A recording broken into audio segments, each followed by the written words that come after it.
Sağlamlığının qeydinə qalan hər kəsi salamlayıram. Səhiyyə televiziyasında tibb xəbərlərinin vaxtıdır. Studiyada Günel İbadovadır. Baxaq görək dünyada və ölkəmizdə hansı vacib tibb hadisələri baş verib? İcbari tibbi sığorta açıq qapı günü keçirib. Bu dəfə 1542 çağrı mərkəzində.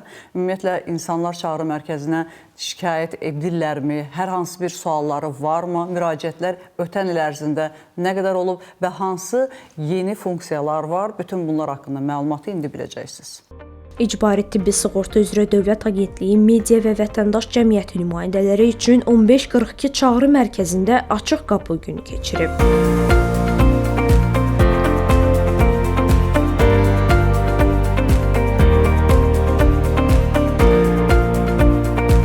Agentliyin marketinq və ictimaiyyətlə əlaqədar departamentinin rəhbəri Aynur Əhmədova bildirib ki, çağrı mərkəzinin fəaliyyətində bir sıra yeniliklər həyata keçirilib. Tədbirdə 1542 çağrı mərkəzi xidmətinin rəhbəri Nərminə Ramazanova iştirakçılara müraciətlərin cavablandırılması prosesi və tətbiq olunan yeniliklər barədə məlumat verib. 1542 çağrı mərkəzi İcbari tibbi sığorta üzrə Dövlət Agentliyinin rəsmi çağrı mərkəzidir. Çağrı mərkəzimiz 7/24 fəaliyyət göstərir. Bizim 4 istiqamət üzrə xəttlərimiz var. İcbari tibbi sığorta təminatı ilə bağlı, göndərişlərin verilməsi ilə bağlı, müqaviləli tibbi müəssisələrə müraciətləri ilə bağlı, karantin dövrü bitmədiyi üçün koronavirus xətti və operator xətti, yəni 0 xətti. 0 xətti 7/24 işləyir. Qalan xəttlər isə saat 9-dan saat 6-ya kimi aktiv olurlar. Ümumi çağrı mərkəzimizdə 46 əməkdaşımız var. Əməkdaşlar 3 qrupa bölünür. Birinci qrup əməliyyat qrupudur. Bu zəngləri birbaşa cavablandıran qrupdur, operatorlarımızdır. Orada 32 əməkdaşımız növbəli şəkildə fəaliyyət göstərirlər. Onların iş saatları fərqlidir. İkinci qrup bu bizim araşdırma qrupumuzdur. Birbaşa cavablandırılmayan sorğuların təhlili ilə bağlı, təhlili ilə məşğul olan qrupumuzdur. Orada 10 əməkdaşımız fəaliyyət göstərir və onlar bu müraciətləri təhlil edəndən sonra, nəticəni əldə edəndən sonra vətəndaşlara geri dönüş edib bu məlumatları çatdırırlar. Üçüncü qrupumuz dəstək qrupumuzdur. Operatorların zənglərinin qiymətləndirilməsi, çata daxil olan müraciətlərin qiymətləndirilməsi, sistemə daxil olan sorğuların qiymətləndirilməsi, operatorlara zəngdə canlı yayımda dəstək olurlar, daimi olaraq operatorların təlimatlandırılması və imtahanların keçirilməsi. Həmçinin vətəndaşların xidməti əlçatanlığını daha da artırmaq məqsədi ilə agentliyin rəsmi internet saytında yeni onlayn çat xidməti istifadəyə verilib. Ötən ilin dekabrından bu günə qədər onlayn çat xidməti vasitəsilə 7500-dən çox vətəndaş müraciəti cavablandırılıb. Bizim ümumi iş yükümüz gün ərzində çağrı mərkəzinə daxil olan vətəndaş müraciətlərinin ilkin olaraq araşdırılması, vətəndaşlara düzgün formada məlumatların verilməsi, tibbi xidmətlərin təşkilində vətəndaşa müvafiq yönümlü köməkli göstərilməsindən ibarətdir. Daxil olan ilkin müraciətlər yerində cavablandırılması mümkünsə yerində cavablandırılır. Mümkün olmayanlar barədə bizim xüsusi araşdırma əməliyyat qruplarımız var. Daxil olan müraciətlər yönləndirilir həmçinin şöbəyə. İcbari tibbi sığorta təminatı ilə bağlı, daha çox göndərişlərlə bağlı bizə müraciətlər daxil olur. İcbari tibbi sığortadan hansı tibb müəssisələrində, hansı formada yararlana bilərik deyə vətəndaşlarımız məlumat almaq çalışırlar və bundan əlavə olaraq icbari tibbi sığorta hesabına və yaxud da ki, əlilliyi olan imtiyazlı şəxslərin dərman təminatı ilə bağlı bizə gün ərzində fərqli suallar daxil olur və bunların hamısına qanunvericiliyə uyğun formada biz cavablandırırıq. Xidmətlər zərfi barəsində suallar olur, göndərişlərin təmin olunması, necə göndəriş ala bilərlər, bəzən göndərişdə hansısa bir qeydlər olur, bununla bağlı müraciət edir vətəndaşlar. Tibbi xidmətlərin özəl tibb müəssisələrdə icbari tibbi sığorta çərçivəsində xidmət əldə etmək və bu kimi digər suallarla müraciət edirlər. Müraciətlər sırasında daha çox müalicə, müayinə, fizioterapiya və reabilitasiya xidmətləri yer alır ki, icbari tibbi sığortanın xidmətlər zərfi çərçivəsində müvafiq xidmətlərin təşkilinə bağlı tərəfimizdən müvafiq istiqamətlər təmin edilir. Açıq qapı günü iştirakçıların suallarının cavablandırıldığı interaktiv sessiya ilə yekunlaşıb.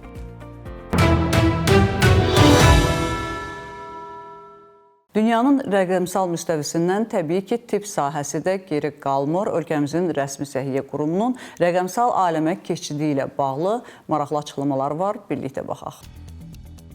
Səhiyyənin informasiyalaşdırılması mərkəzi adının yenilənərək rəqəmsal səhiyyə mərkəzi olmağı simvolik xarakter daşımır. Eyni zamanda qarşıya qoyulan daha geniş strateji hədəflərin təzahürüdür. Bu sözləri qurumun baş direktoru Cəbrayıl Əsədzadə səhiyyə.gov.az saytına verdiyi müsahibədə bildirib. Son illər həyata keçirilən mühüm rəqəmsallaşma prosesləri nəticəsində rəqəmsal resept, dərman vasitələrinin dövriyyəsinin təqib və izləmə, e-epikriz, e-bülletin kimi yeni sistemlər vahid səhiyyə informasiya sistemi çərçivəsində yaradılıb. Hazırda ölkəmizdə rəqəmsallaşmanın sürətlə elektronlaşmanı əvəz etməsi səhiyyə sahəsində də öz əksini tapıb. Səhiyyənin rəqəmsallaşdırılması istiqamətində başlıca prioritetlər səhiyyə məlumatlarının rəqəmsallaşaraq vahid landşaftda birləşdirilməsi, bu məlumatlara rahat interfeyslər vasitəsilə vətəndaşların və tibb işçilərinin əlçatanlığının təmin edilməsi, səhiyyə sahəsində qərar verici orqanların dəqiq analitik və statistik məlumatların əldə edilməsi, dövlət qurumlarının göstərdiyi xidmətlərdə və fəaliyyətlərində tələb olan tibbi məlumatların əldə edilməsi kimi məqsədlərin həyata keçirilməsindən ibarətdir. Qeyd edilən məqsəd və vəzifələri uğurla icra etmək məqsədi ilə Azərbaycan Respublikası Səhiyyə Nazirliyinin kollegiya qərarı ilə Səhiyyənin informasiyalaşdırılması mərkəzinin adı dəyişdirilərək Rəqəmsal Səhiyyə Mərkəzi adlandırıldı və müasir çağırışlara cavab verən nizamnaməsi təsdiq edildi,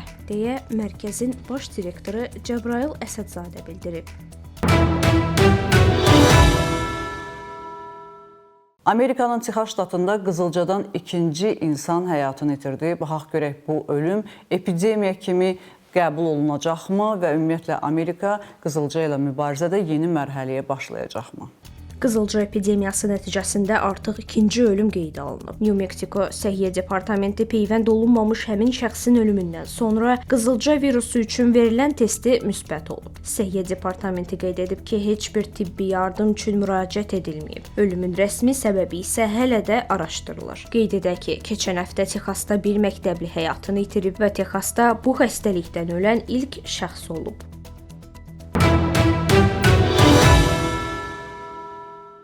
Amerika Ümumdünya Səhiyyə Təşkilatına yardımlarını dayandırdıqdan sonra vərəmlə mübarizə ciddi təhlükə altındadır. Bu açıqlamanı Ümumdünya Səhiyyə Təşkilatının rəsmisi verib. Nəyə görə Amerikanın yardımlarını kəsməyi bir neçə ölkədə vərəmlə mübarizəni zəiflədir və bu xəstəlikdən həyatını itirənlərin sayını artırır? Bunların cavabını biləcəksiniz indi.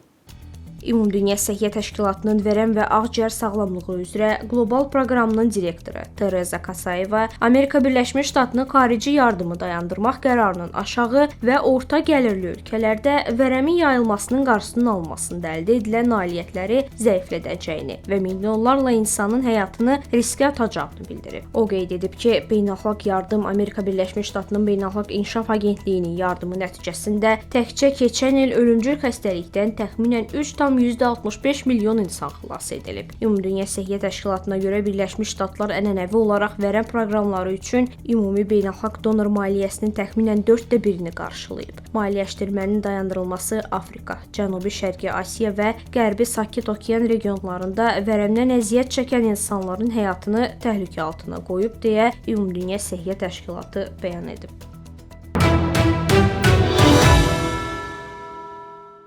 Tibb testlərində yeni mərhələ başlayır. Hər şeyin daha asan, daha rahat olduğu bir müddətdə xəstəliklərin aşkarlanması nə dərəcədə bizim üçün asan olacaq?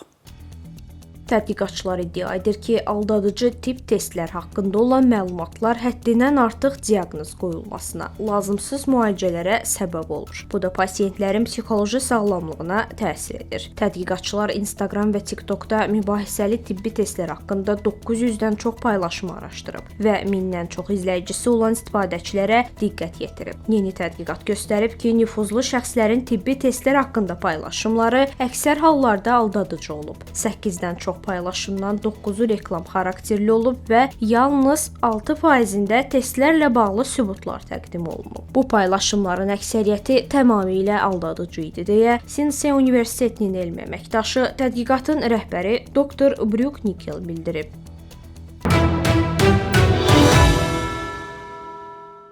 Bugün bütün dünya Beynəlxalq Qadınlar Gününü qeyd edir. çox acı tarixi var əlbəttə ki bu bayramın, amma bununla belə dünyada bir çox uğurlu qadınlar məhz bu bayramda xüsusilə qeyd edilirlər. Dünyanın ilk həkim qadını isə sadəcə tibb kollecində oxumaq üçün bir çox kişilərin etirazına, qınağına, hətta təhqirinə belə məruz qalıb. Bundan sonra universiteti bitirdikdən sonra çalışa bilməyib. Çünki cəmiyyət qadın nədir, həkim nədir deyib. Amma bugün xanım həkimlərimizin sayı kifayət qədərdir.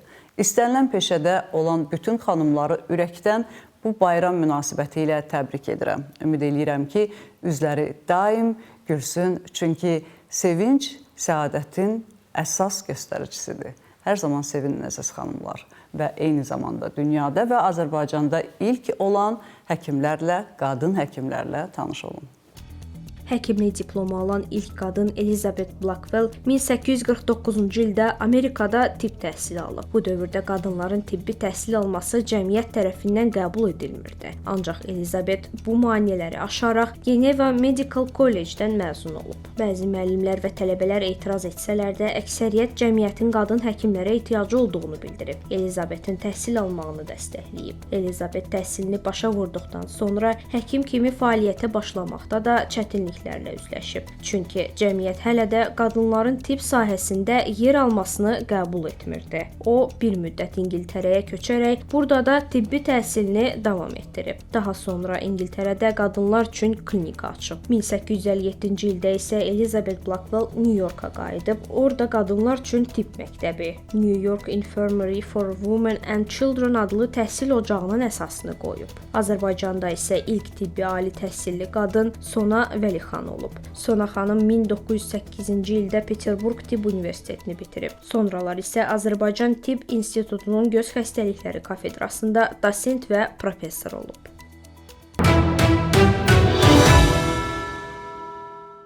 Bugün olan səhiyyə xəbərlərimiz bu qədər. Dünyada və ölkədə baş verən ən vacib xəbərləri bizdən izləyin. Unutmayın, bilmək hər zaman bir addım öndə olmaq deməkdir. Özünüzü və doğmalarınızı qoruyun. Sağ olun, salamat qalın.